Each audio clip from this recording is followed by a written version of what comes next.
Bonjour à toutes et à tous, on se retrouve aujourd'hui pour une nouvelle vidéo, l'interview du mois de février. Et c'est avec un immense plaisir que je reçois pour cette interview Coconan. Coconan, elle a écrit de nombreux romans, je l'ai particulièrement connue et découverte grâce à Calliope, le tome 1 et le tome 2. Le tome 3 sort aujourd'hui et autant vous dire que je suis au taquet pour ce tome 3. Les tomes 1 et les tomes 2 ont été de tels coups de cœur. Le tome 2 étant très... comment dire, se finit avec à une telle fin que forcément on a très envie de lire le tome 3 et donc c'est avec un grand plaisir que je reçois Coconan aujourd'hui. Donc on commence tout de suite. Tout d'abord, peux-tu te présenter pour les lecteurs et les lectrices qui ne te connaissent pas? Bonjour à tous, donc je suis Coralie alias Coconan. Je suis une auteure éditée sur les éditions Cherry Publishing. Aujourd'hui sur mon 10e roman, Calliope, le dilemme d'une reine. Je suis une Limoise, maman de 2 petites filles et mariée depuis 5 ans. Voilà, je crois que c'est tout ce qu'il y a à savoir. Peux-tu également nous dire comment t'es venue l'envie d'écrire? Depuis combien de temps tu écris? Est-ce que c'est ta seule activité professionnelle?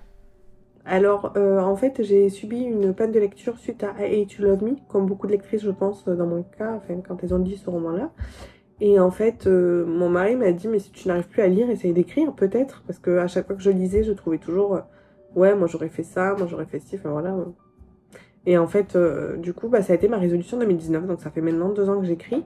Aujourd'hui, je ne vis pas uniquement de ma plume, mais mon activité professionnelle est liée aussi à l'édition, puisque je suis chargée des relations avec les partenaires blogueurs de Cherry Publishing depuis le début de l'année. Et je travaille également au service soumission des manuscrits. Combien de temps par jour consacres-tu à l'écriture et quel est le meilleur moment dans la journée pour écrire pour toi?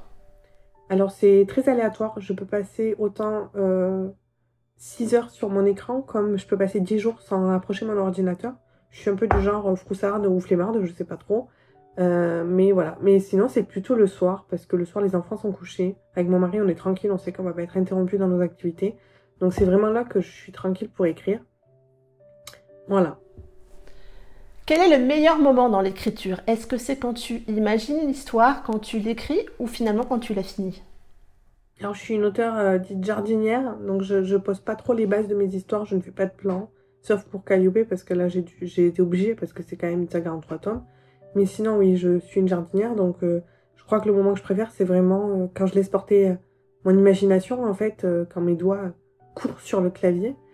Parce qu'après la phase des réécritures, oui, je le peaufine en fait, je le taille, mon roman, mais c'est moins dans la spontanéité. Dans tous les romans que tu as écrits, quel est celui qui te tient le plus à cœur et pourquoi? Alors je crois que le roman qui me tient le plus à cœur, c'est After the Fall, le 2e tome de Brisé, parce qu'il traite d'agoraphobie, donc c'est un trouble dont je souffre moi-même, assez profondément d'ailleurs. C'est-à-dire moi je suis du genre, il y a ceux qui supportent pas d'être dans les endroits bondés, et moi j'ai du mal déjà juste à sortir de chez moi.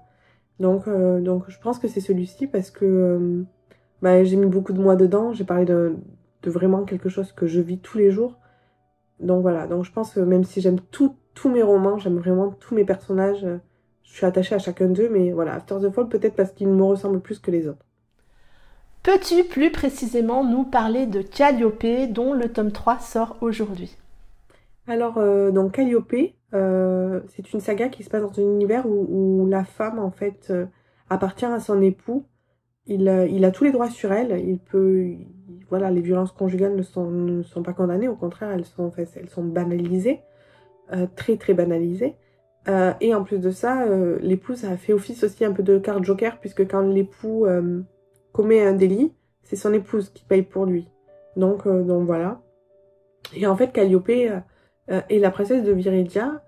Son royaume est en guerre depuis 7 ans avec le royaume de Lapisia, dont est originaire, enfin donc Arel est le prince, voilà.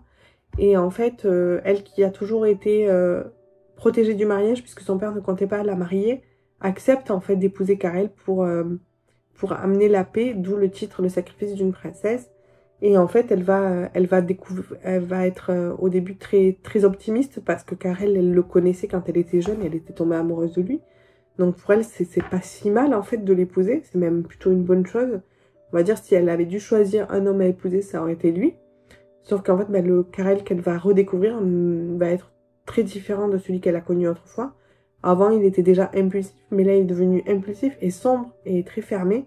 Donc, voilà, elle va essayer de trouver sa place dans ce royaume dont le prince est très hostile à sa présence.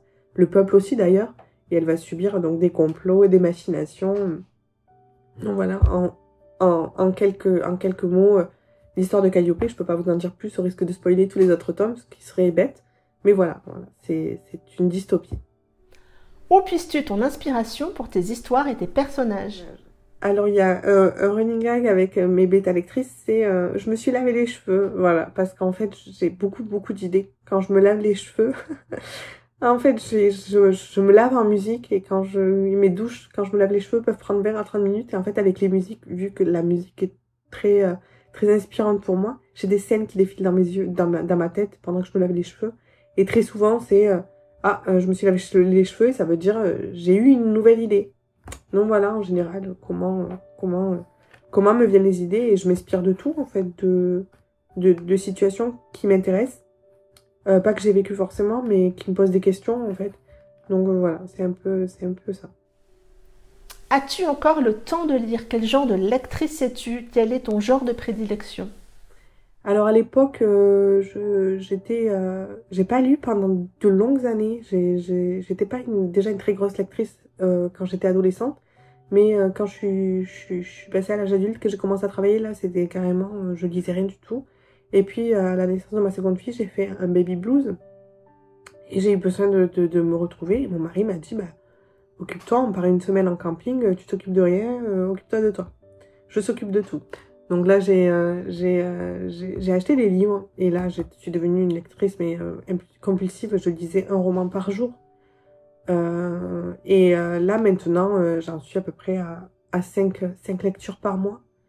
Donc ouais, et je lis de tout. Je lis de la romance, surtout, enfin que de la romance, mais voilà, tout type de romance. Même si j'ai une préférence pour la romance un peu psychologique. Je suis une très grosse fan de Elgie Shen ou de Tessa Wolfe. Et puis d'autres auteurs, autant anglo-saxons que français. Voilà. Quel est le dernier roman que tu as lu? Alors le dernier roman que j'ai lu, c'était Vendate de Blandine Pémartin. Ça a été... on me l'a offert en fait pour Noël et ça a été un véritable dépaysement. Je saurais pas... c'est pas le genre de lecture avec énormément de rebondissements. C'est quand même très calme. Mais c'est très... je sais pas, on est porté en fait. C'est une balade. Et en fait, j'ai adoré son roman. C'était le premier roman que je lisais de l'auteur. Et je pense que je vais me faire un plaisir d'en découvrir d'autres. Peux-tu me décrire ton espace de travail quand tu écris? Je peux vous le montrer? Je suis très mauvaise pour les descriptions. Alors, je suis auteur, mais bon. Voilà. Donc ça, c'est mon bureau. Donc, il y a bébé Yoda qui veille sur moi et qui utilise la force quand je me distrais. Donc, voilà. Donc là, c'est tous mes carnets qui sont en fait au final très peu utilisés puisque je ne suis pas... Et là, derrière, il y a ma bibliothèque. Donc, on voit à droite la couronne de Carrel, à gauche, la couronne de Calliope. Oui, je suis pas du tout fan de couronne. Donc voilà, donc c'est ici, c'est dans mon bureau que je partage donc avec mon coworker, donc mon mari. Quand tu écris, écoutes-tu de la musique? Et si oui, laquelle?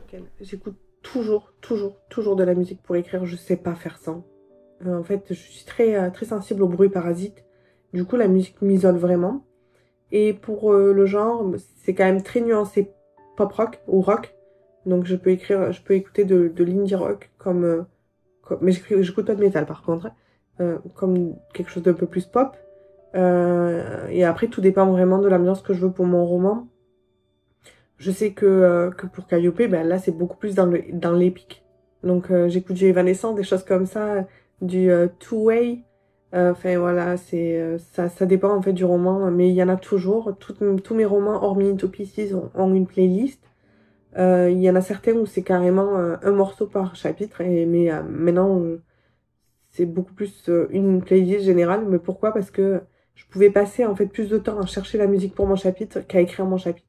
Donc du coup j'ai des playlists générales que je fournis au fil de l'écriture et à la fin je les mets dans mes romans. Quelles sont tes prochaines sorties? As-tu un nouveau projet en cours? Est-ce que tu peux nous en dire un petit peu plus? Donc hormis Calliope 3 qui sort aujourd'hui, Il y a Dark Horse, je ne sais pas si le nom est définitif, qui sortira au mois de juin aux éditions Plume du Web. Donc là, ça parle de d'apprivoisement. Je ne saurais pas trop l'expliquer parce que j'ai peur d'en dire trop. Donc voilà. Et puis là, actuellement, j'écris un roman qui traite du syndrome stress post-traumatique. Lane, mon héros, est un blessé de guerre. Il rentre du Burkina Faso. Et en fait, c'est un peu aussi une histoire de seconde chance parce qu'Olivia, mon héroïne, était sa meilleure amie. Et elle nourrissait des sentiments pour lui quand ils étaient plus jeunes. Et là, en fait, ça fait 3 ans qu'ils sont en froid, qu'ils ne se parlent plus. Et lui, ça fait donc... en fait, ils sont amis. Il fait 5 ans d'armée. Il y a une coupure entre eux. Et puis, il revient 3 ans plus tard. Donc, ça fait 8 ans, en fait, que déjà, ils se voient beaucoup moins. Et en fait, voilà, c'est une histoire de seconde chance, de, de troubles, en fait, traumatiques, de addiction aux médicaments, sans doute. Et de plein de sujets, en fait, qui sont rattachés à tout ça. On va maintenant passer au petit portrait chinois. Si tu étais un animal, tu serais? Je serais le koala. Pourquoi? Parce que, alors déjà, j'adore cet animal depuis que je suis toute petite. Mais en plus, le koala dort beaucoup. Et il peut être agressif quand on le réveille. Et c'est moi, en fait. Ça me correspond tout à fait. Si tu étais une chanson, tu serais? Je serais Bohemian Rhapsody. Pas pour les paroles, hein. J'ai tué personne, mais plus pour la musicalité, en fait. Le fait qu'en une seule chanson, on passe d'un truc un peu mélancolique à quelque chose de beaucoup plus énergique. Enfin voilà, en fait, c'est moi. Voilà, dans mes émotions, je suis comme ça toute la journée, donc elle me correspond vraiment. Si tu étais un roman, tu serais? Alors j'ai longtemps cherché une bonne réponse à cette question, et en fait, j'en ai pas trouvé. Donc du coup, ça va être After the Fall. Mais voilà, pour les raisons que j'ai déjà citées avant. Et en fait, je crois pas avoir déjà lu un roman qui traitait d'agoraphobie. D'ailleurs, si vous en avez à proposer, ben, n'hésitez pas parce que je suis preneuse. Donc voilà, donc ce serait After the Fall. Si tu étais un dessert, tu serais? La tarte au citron meringuée. J'adore ce dessert. C'est acide, en même temps c'est sucré. Ça se mange sans faim pour moi. Donc ouais, donc la tarte au citron meringuée. Si tu étais une boisson, tu serais? Euh, j'ai chocolat chaud ou Coca Zéro. Ça dépend des humeurs en fait. Mais ouais, soit quelque chose de sucré et doux, soit quelque chose de pétillant. Si tu étais un mot, tu serais? Je serais drama. Oui, parce que je suis très, très drama queen en fait. Mais genre même des fois c'est juste... je- j'aime bien en fait taquiner les gens et genre provoquer du drama, mais quand il n'y a pas lieu d'y en avoir. Mais ça me met parfois dans des situations un peu embarrassantes. Donc il y a une autrice l'autre jour une lectrice l'autre jour qui a mangé mon nom. Et en fait, je lui ai envoyé quelle honte de manquer autant de respect à un nom de famille avec des points d'exclamation. Et en fait, non, moi c'était vraiment pour rigoler. Et elle a vraiment cru que je l'avais mal pris. Donc en fait, j'ai dit, ouais, c'est genre, ouais, c'est le drama. Si tu étais un signe de ponctuation, tu serais? Le point d'interrogation. Je suis très curieuse. Vraiment, vraiment très curieuse. Je... En fait, je sais pas, dès que je rencontre une situation ou quelqu'un qui vit une situation qui est inédite pour moi, j'ai besoin en fait d'en savoir plus, mais c'est pas de la curiosité malsaine, c'est vraiment par... j'ai besoin en fait de comprendre les situations que les gens traversent. Donc voilà, donc je pense que ce serait ouais, le point d'interrogation. Si tu étais une qualité, tu serais? Euh, J'en ai trop des qualités, il faut choisir. On mettra pas la modestie. Non, l'ouverture d'esprit. Ouais, je pense que ouais. C'est ce qui, ça va avec la curiosité de toute façon. Je pense que si on n'est pas ouvert d'esprit, on n'est pas curieux. Donc, non, ouais, l'ouverture d'esprit. Et je juge pas en fait. J'aime savoir, j'aime comprendre, mais je porte pas de jugement sur ce que les gens traversent ou sur la façon de traverser les choses. Je suis mal placée pour juger, je suis agoraphobe, donc voilà. Donc ouais, donc l'ouverture d'esprit. Si tu étais un genre littéraire, tu serais? Le théâtre. Pour le côté drama en fait. Donc On m'a aidé en fait pour ce portrait chinois parce que je n'y arrivais pas. C'est une amie qui m'a...